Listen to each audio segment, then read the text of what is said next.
Committee on Rules and Legislative Administration will come to order. We do have a quorum present. Representative Albright, did you get a chance to review the minutes? I did, Madam Chair, and I would move the minutes from May 3rd of 2018. Representative Albright moves the minutes for May 3rd. Any discussion, comments, changes? Seeing none, all those in favor, please signify by saying aye. Aye. Opposed, nay. The minutes are approved. I move the calendar for the day Wednesday, May 9th, 2018. Any discussion? Seeing none, all those in favor, please signify by saying aye. Aye. Opposed, nay. The motion is approved. Members, please note that a 24-hour pre-filing period for amendments to these bills is now in place.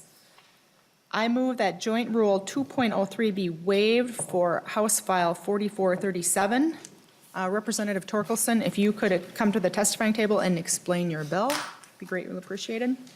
And then after this, we will begin our hearing on this bill as well until approximately 11:55. Representative Thank you, Torkelson. Madam Chair. Happy to talk about House File 4437. House File 4437 is a constitutional amendment that would go on the ballot this fall and would dedicate the sales tax revenue from auto parts and repairs constitutionally be dedicated to transportation. The bill has some constitutional language in it, of course, also has statutory language that would roll in this appropriation over a period of 5 years, starting at some over 50% in the first year of the tails, and then jumping by 10% a year up to the 100% level of funding going to transportation. Okay. Thank you. Again, members, this is just to waive the rules requirement, the deadline requirement. And then after we pass this motion, then we'll go into more details about the specifics of the bill. Any other discussion about the rules waiver? Representative Torkelson, and then we'll turn it over to I you. would just add, Madam Chair, that if you waive this rule today, we're on our way to taxes. Sure. Representative Portman. Thank you, Madam Chair. I wonder if the author of the bill or the chair of this committee could address why it needs a rules waiver. Why is it late? Why didn't it follow the normal deadlines? Representative Torkelson, do you want to answer, or do you want me to answer that? Feel free, Madam Chair. Well, Representative Portman, I think that both bodies were working on the language, and it's a constitutional amendment, so it's a big discussion, and just didn't make the committee deadlines, and that's why this committee can determine if it's worthy to go on, even though it hadn't met the committee deadlines. It will go through taxes and ways and means in addition to this committee if we're to go forward. So that is the question we're voting on today, whether or not this is worthy of a rules waiver. Thank you, Madam Chair. Representative Portman. You know, with all due respect, I don't think that's a very good answer, because I think that the language should be worked on in the public. The whole point of our lawmaking process, our legislative process in a democracy, is that it's of the people, by the people, for the people. And this kind of work is exactly the kind of work that should be the part of a public process. And what's been really the problem of this legislative session, as well as the last biennium, as well as particularly in 2011 and 2012, is this behind closed doors, leaders talking about what the language should be and not having that conversation with members of the committees and members of the public throughout the process. I think we would be in a much better position to debate this bill and talk about the different permutations that the language could have taken if it would have had the appropriate public process. So, Representative Portman, I would just point out that we are going to have a committee hearing on this with 7 opponents and 7 proponents today, and then again, it will go to taxes and ways and means. So it will have certainly time for public testimony as well. Representative Portman. thank you, Madam Chair. Just with 14 days left in the legislative session, it doesn't really provide parties with an opportunity to engage in meaningful negotiations in a public, open, transparent way. Coming 14 days before the end of session, it's kind of a jam situation where you're for it or against it. You don't really have a chance to work with stakeholders to change the language to something that might be more workable. And so I just wanted to note my objection to the process on the record. Sure. Well, I disagree. I think there's 14 days is a lot of days in legislative time, but we'll move on to the next question. Representative Schultz. Thank you, Madam Chair. Actually, it's 13 days because I think the last day is ceremonial. But I have a question about, has it gone through Government Ops Committee? Representative Torkelson. Thank you, Madam Chair, and thank you, Representative. I talked with the chair of the Government Ops Committee, and there was no desire for that chair to hear the bill. Representative Schultz. Thank you, Madam Chair. So I have a concern because this is a question for the ballot, and I would think it would be better to have this question reviewed by that committee and have testimony in that committee about a constitutional question, because the wording is so important, as we've seen historically, and I am concerned with the way that the question is worded. Representative Schultz, this is actually a committee with jurisdiction over constitutional amendments. Representative Schultz. Thank you, Madam Chair. This may be, but it should also go to government ops, because they also, I think, could have input and take public testimony. And since we may not be meeting very long in this committee, I think a more thorough process would have been better. Well, Representative Schultz, like I mentioned earlier, if we get to it, we'll start testimony now, and then we will also meet after session this evening, 15 minutes after session. So we will have time to give folks opportunity to say their support or their opposition to the bill. Any other discussion on the rules waiver? Okay, seeing no other discussion, all those in favor of the rules waiver, please signify by saying aye. Aye. Opposed, nay. No. Motion prevails. Now we will begin our hearing on House File 4437. Representative Albright, would you like to move the bill? Madam Chair, I would move House File 4437 before the committee. All right, Representative Albright moves that House File 4437 be recommended to pass and re-referred to the Committee on Taxes. Representative Torkelson, now to a broader description of your bill. Well, thank you, Madam Chair. I'll be happy to do that. The bill, as was noted, has had a full hearing in my committee, the Transportation Finance Committee, passed out of that committee, and we are on our way to taxes before getting to the Ways and Means Committee and then to the floor. This issue has been surfaced by the legislature other times, so it's hardly a new issue. Article 1 of the bill has the constitutional language in it, the question that would appear on the ballot, and the paragraph that would be added to our state constitution should this bill pass. There's included in the language is the detailed language needed to be sure that we do not affect the legacy constitutional dedication of legacy sales tax. Article 2 of the bill is how we address the statutory issues. 4.5% of the funds generated will be set aside for small cities, and the other 95.5% would be distributed through the Trunk Highway Fund. And the part of the Trunk Highway Fund that goes to state highways will be deposited into a new account called the construction account, and that will be focused on road and bridge construction projects. Revenue for this is based on an estimation by the department rather than trying to count pennies at the local auto parts store. And that allocation will be reevaluated on a biannual basis. And again, as I mentioned earlier, the roll-in, I should also mention that there's language in here because in the tails of last year's transportation bill, we did have an allocation for small cities, and we wanted to make sure we avoided doubling up with the constitutional language and what was already in statute in the tails. So we have language in this bill that restricts it to only the constitutional allocation should this constitutional amendment be adopted. In other words, negating the need for that statutory allocation for small cities. And then finally, again, the roll-in in the statutory language, the gradual roll-in of taking these funds for transportation, 10% jumps over a 5-year period. That describes the bill, Madam Chair. Members, if it would be okay, I know there's going to be some questions, but we do have a number of people to testify, so if we get a few people going, that might help us at the other end, if that's all right with everyone. Okay, we'll start with Bentley Graves from the Minnesota Chamber. And as I said, we do have a number of people. I think folks mostly limited their conversation to a couple of minutes in the Transportation Committee, and I think that'd be helpful here as well. And if you could just, all the witnesses, if you could just state your name before you begin testifying for the tape, that would be helpful as well. Thank you. Welcome to the committee.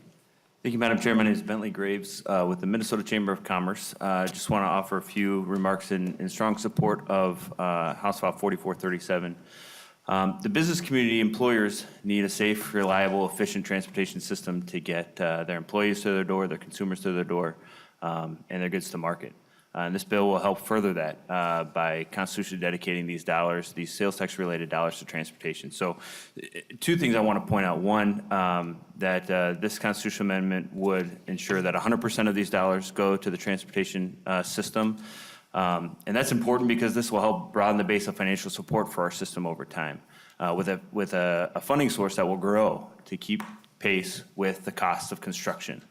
And second, as I mentioned before, this will constitutionally dedicate these dollars so they can't be used on other things. And so the department, so our industry can plan around these dollars over the long term and ensure that they're going to be there to help support, again, the building out of a safe, reliable, efficient system. The Minnesota Chamber strongly supports this. We appreciate Chair Torkelson for bringing it forward and for his thoughtful work in putting the language together. We look forward to the additional committee steps that has to go and the additional discussion that will be had there. But I appreciate the opportunity to testify, and if there's any questions, certainly happy to answer them. Representative Schultz.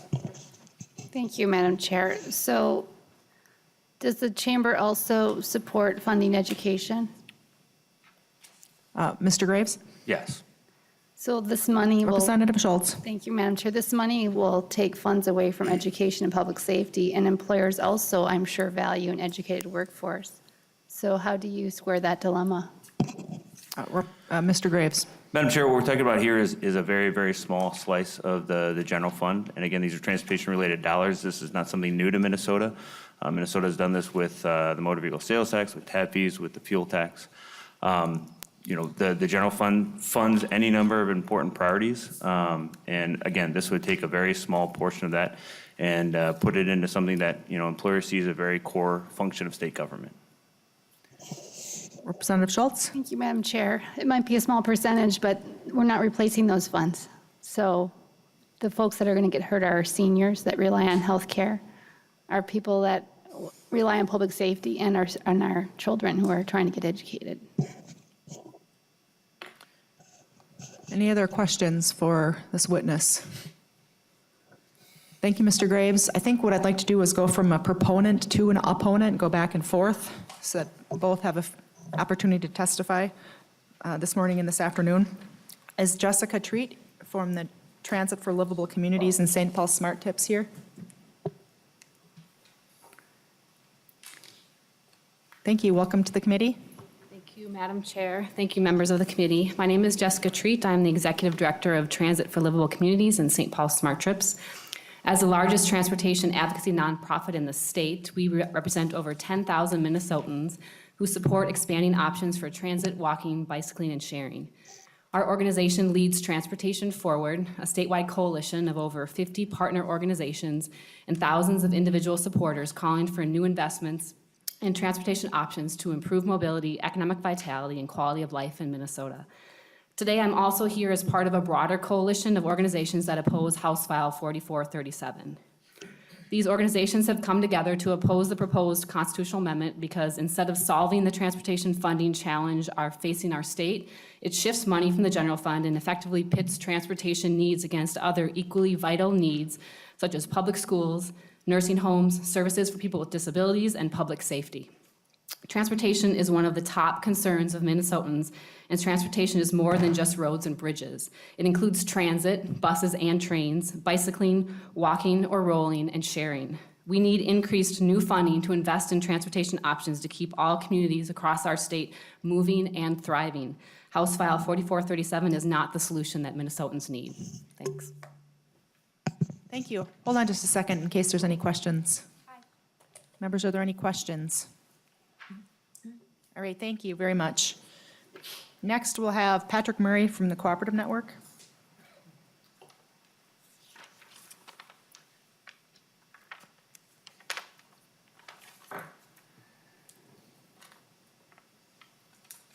Morning, Chair Pep and members of the committee. My name is Patrick Murray. I'm with Cooperative Network. I handle the government relations and member relations for our 400 members across Minnesota and Wisconsin. We appreciate Chair Torkelson bringing this bill forward, that if advanced to voters and approved this fall, will infuse much-needed funding into Minnesota's statewide road and bridge system. We also appreciate the legislature's efforts last year in helping to infuse some additional dollars into the transportation funding system for roads and bridges. In addition to the general public, our co-op members who would benefit from the passage of House File 4437 include our agriculture, dairy, farm supply, and processing cooperatives. These co-ops are integral to Minnesota's agriculture economy as well as the state's economy. These co-ops deliver commodities, fuel, and inputs to our member owners throughout the state, as well as to markets throughout the country and the world. Minnesota is one of the top producing states for soybeans, corn, sugar beets, wild rice, wheat, canola, potatoes, sunflowers, as well as in dairy production. In order to assist these farmers and co-ops who use our road and bridge system on a daily basis, cooperative networks, member-driven resolutions support an efficient, well-maintained transportation network of roads and bridges that are vital to the future of the state's many co-ops and their member owners. In closing, again, Cooperative Network supports House File 4437, and thank you, Chair Torkelson, for your leadership on this bill. Thank you so much. Any questions from members? All right. Thank you so much, Mr. Kroon. Next, we'll have Mr. Kroonquist, the Executive Director of the Association of Metro School Districts.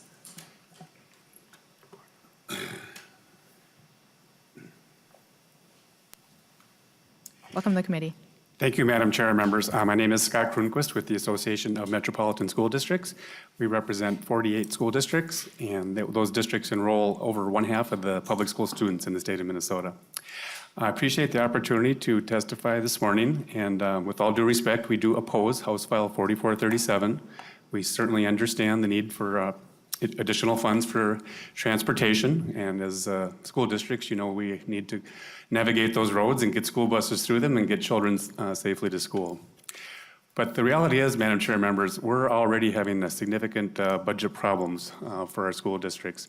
We did a recent survey, and our member districts are looking at combined shortfalls of $108 million for the next school year. And that is really driven largely by the funding shortfall that we experience in special education. On a statewide basis, that figure is $679 million. Just for our members, $425 million. That means our districts are taking $425 million out of their general fund budgets right now in order to cover mandated special education programs. We also have a shortfall in our English learner program, for example. That figure there is $100 million statewide. For our members, $82 million we need to take out of our general fund budgets to cover important English learner programs. So we think it's pretty clear that we cannot afford at this time to redirect money that's currently going into the state general fund and set it aside for transportation, even though that is also an important area. I'll stop there, Madam Chair, members. Thank you for the opportunity. Thank you so much. Any questions for Mr. Kroonquist? Thank you. Next on the list is Russell Hess, Laborers District Council of Minnesota and North Dakota. Welcome to the committee, and again, if you could just start with stating your name for the tape. Russell Hess from the Laborers Union. Chair Pepin and members of the committee, we'll say it again. My name is Russell Hess, and I'm Legislative Director for the Laborers Union of Minnesota and North Dakota. We represent over 12,000 members who build and maintain Minnesota's infrastructure all over Minnesota. We support HF 4437 and want to thank Representative Torkelson and his committee for their diligent work on this issue. Our transportation system is about more than just interchanges and interstates, and it's about more than just roads and bridges. It's about the kids who get bused to school on some of the most dangerous roads around. It's about the farmers who have to pay more to move their goods to market because the roads can't handle bigger trucks. It's about communities that, like mine, that struggle to attract new businesses so they can thrive and grow because the products those businesses produce can't get shipped to market. This bill will provide more funding to alleviate some of those failures of our system. The projects created will provide more opportunities for our members to put food on their families' tables, save for their children's education, or to buy a new ATV or snowmobile if that's what they want to do with their money. The funding for small cities means they might be able to work a little closer to home so they can make it to the school concert or the baseball game. Maybe most importantly, it can give them a little more peace of mind that if they choose construction as a career, there will be enough projects getting done to keep them working. The Laborers Union urges you to support HF 4437. Thank you. Any questions for Mr. Hess? Seeing none, I think we have time for one more witness before we recess. Mr. Amoroso, Gary Amoroso, Minnesota Association of School Administrators.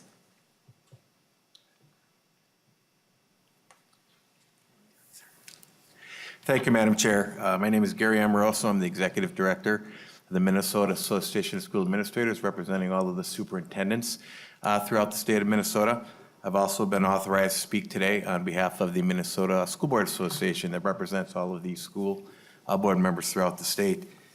No arguing, we all want good roads, we want safe bridges for our communities, but we do have to have concern about the bill in terms of this having and I'll call it an unintended consequence. I don't think there's anything that's being planned, but an unintended consequence of reducing dollars available in the general fund for areas such as our K-12 public schools, E-12 public schools. It's important to note that we have 850,000 students a year that rely mainly on general ed funding to flow from the state to the school districts. And even a small decrease in that funding creates challenges for us with the availability of funds that would be there. You've already heard Mr. Grunquist talk about the challenges we have. We're still running about 40% below the rate of inflation on our formula since 2003. And so while the legislature has provided funding for us the last few years, and we're very grateful for that, we still haven't recovered from some challenging times earlier on. I would request that the committee consider that the Minnesota Constitution calls for an equitable funding of E-12 public schools, and we want to make sure that those resources are available to be provided. With that, I'd request that the conversation around transportation look in different directions for how those funds can be procured. With that, thank you, Madam Chair. Thank you. Any questions for the witness? Thank you so much. Members, we do need to go into recess now for session, so we will recess until the call of the chair until approximately 15 minutes after session adjourns. Committee's in recess.